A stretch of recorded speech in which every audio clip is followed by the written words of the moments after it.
casa era como ustedes la están viendo ahora, este frente. Estaba pintada también la puerta de azul porque el gobernador de ese momento, Bernabé Araoz, había pedido al gobierno de la provincia que la casa estuviera pintada blanca y las paredes, las puertas y las ventanas azules, como el color, ¿no?, de nuestra bandera para las sesiones del Congreso.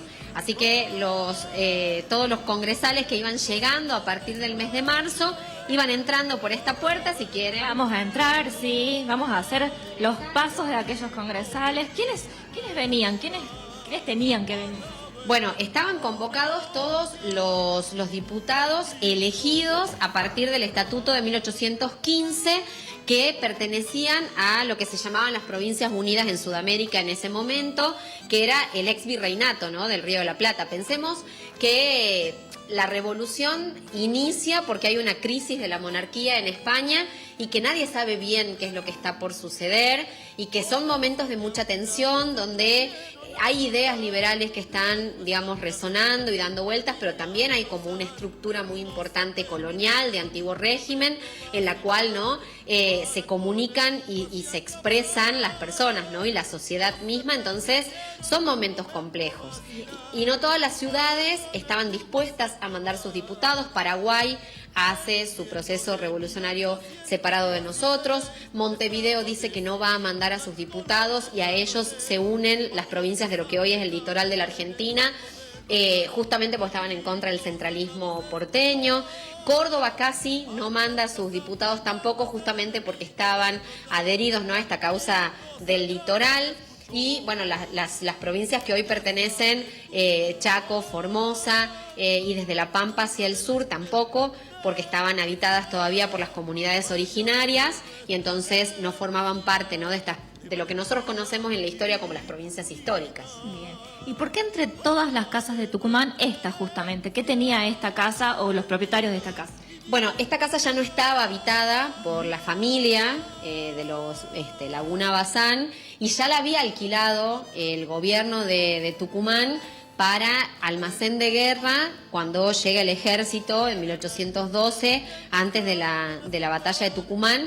Y una vez que se da la batalla y está el triunfo, nosotros tenemos un ejército que se queda viviendo en la ciudad de Tucumán. Entonces funciona como almacén de guerra, funciona como aduana y cajas reales también este espacio. Y entonces al momento de la convocatoria del Congreso, nuestro cabildo, que estaba donde hoy está la Casa de Gobierno, tenía muchos problemas edilicios y entonces tenía algunos problemas, digamos, de que se caían algunos techos, se inundaba la parte, digamos, donde estaba la prisión en el subsuelo del cabildo y demás. Entonces, como estaban refacciones, no se podía hacer en ese espacio y entonces se propone que en esta casa, que el gobierno ya la venía alquilando, se la alquile también para las sesiones del Congreso. Además de las sesiones del Congreso, ¿también los alojaba a los congresales? No, los congresales, bueno, en las habitaciones de adelante se usaban, sí, como habitaciones para alquilarlas para que la gente se alojara, pero se quedaban en otras casas, digamos, de familias estos diputados, ¿no?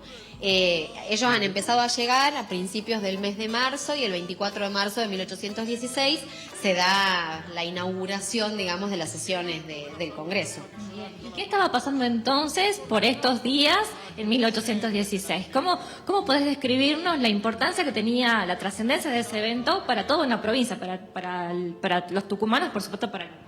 Bueno, desde que empiezan las sesiones del Congreso ha sido muy importante. De hecho, hay sesiones que son abiertas, digamos, durante la mañana, y hay sesiones secretas que son por la noche y que justamente se hacían de forma secreta, porque desde que se inician las sesiones, toda la parte esta de acá, de donde nosotros tenemos hoy la galería, estaba llena de público que venía a presenciar las sesiones del Congreso y que gritaban y estaban a favor de un diputado o del otro, así como cuando se debaten las leyes hoy en el Congreso, porque de alguna manera, bueno, los primeros meses del debate, que eso también es muy interesante de marcar, ¿no? A veces con la efeméride nos quedamos solo con el día de la Declaración de la Independencia, y el Congreso fue mucho más que eso, ¿no? Y que además desde el mes de marzo se estuvieron debatiendo temas muy importantes como la situación económica, la situación bélica. Nosotros llevábamos adelante desde 1810 una guerra que imagínate que son 6 años de una erogación de dinero terrible, que la mayoría de ese coste lo afrontaron las provincias del norte. Entonces los diputados del norte venían de algún modo a pelear, si se quiere, ¿no? Con Buenos Aires para pedir que el gobierno central en ese momento, que era que se crea el directorio, ¿no? Pudiera dar solvencia a las provincias para poder seguir manteniendo toda esta situación. Entonces, la situación era compleja y no era solamente el debate de la independencia. Sí es decisiva la llegada de Belgrano, que el 6 de julio pide una sesión secreta, se reúnen a la noche y en esa reunión secreta Belgrano les dice que es momento de declarar la independencia porque la situación en Europa está muy compleja y que toda América ha empezado a tener, digamos, revueltas a favor del rey de España, de Fernando VII, que había vuelto al trono, y entonces que era muy necesario declarar con urgencia la independencia. Todo eso, Jorge, acá en las mismas salas que hoy estamos recorriendo, y cuando ella habla de Belgrano y todos los congresales, se me pone de verdad la piel de gallina, porque realmente todo esto sucedió acá. Yo tengo miles de preguntas sobre el pasado, sobre curiosidades, pero te permito, Jorge, que vos también hagas las tuyas. Así es, bueno, para Cecilia un gran saludo de parte mía. Jorge te saluda aquí al piso de Vivo. Bueno, el gran Hola, tema, Jorge, ¿qué tal? Toda tu narración realmente nos puede servir como un mensaje para la actualidad, porque toda esa gente, todos los congresales que vinieron jugándose, digamos, la independencia de nuestro país, en su momento eran políticos, ¿no? No eran solamente militares, eran gente que hacía política y que perdía sus bienes y sus fortunas en pos de la declaración de la independencia. Creo que es todo un mensaje para estos momentos donde la política está un poco venida abajo, ¿no?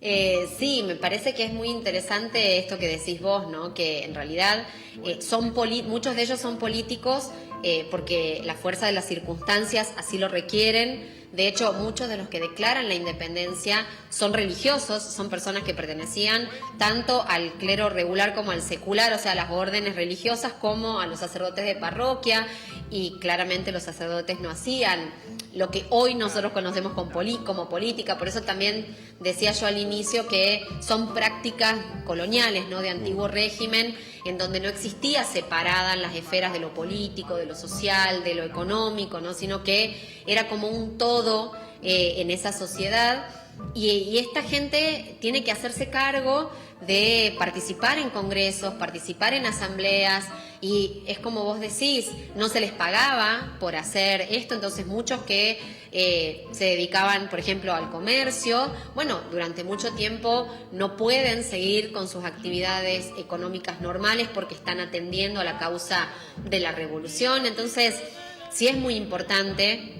Y es que por eso después se empieza a pensar, ¿no?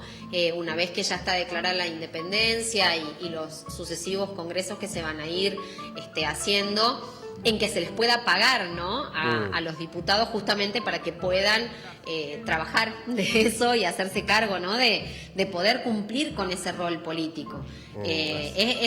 Son cambios muy profundos los que se empiezan a dar, y además son cambios que son muy importantes y que son muy lentos también, ¿no? Entonces es muy importante y muy interesante analizar un poco el pasado, digamos, tratando de verlo con los ojos del pasado y no con los nuestros, porque tratar de traspolar, ¿no? O sea, nos sale casi intuitivamente comparar épocas, ¿no? Que está muy bien que se haga, pero desde la expertise, digamos, histórica, es muy importante tener en cuenta que son momentos diferentes. Pero un poco haciendo hincapié en lo que decía recién Jorge, es muy importante tener en cuenta que lo hacían sí por amor a la patria, ¿no? Por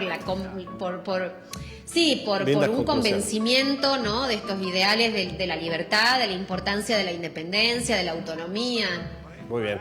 Cecilia, para finalizar, muy cortito, decinos los horarios de hoy hasta el domingo para que la gente se pueda acercar al lugar. Bueno, hoy viernes 7 de julio, de 15 horas a 19, estamos con el horario normal de apertura. Mañana 8 de julio el museo permanece cerrado para poder organizar bien todo lo que tiene que ver con los actos protocolares del 9. Y el 9 abrimos el museo una vez que finalizan todos los actos y la casa se puede volver a acondicionar para las visitas del público, así que calculamos que a eso de las 2 de la tarde seguramente estaremos abriendo el museo para las visitas del público. Van a estar tocando los chicos de Nehuen, que son un trío folclórico, el domingo 9 de julio a la tarde. Y a partir del 10 abrimos todos los días de horario corrido de 9 a 19 horas.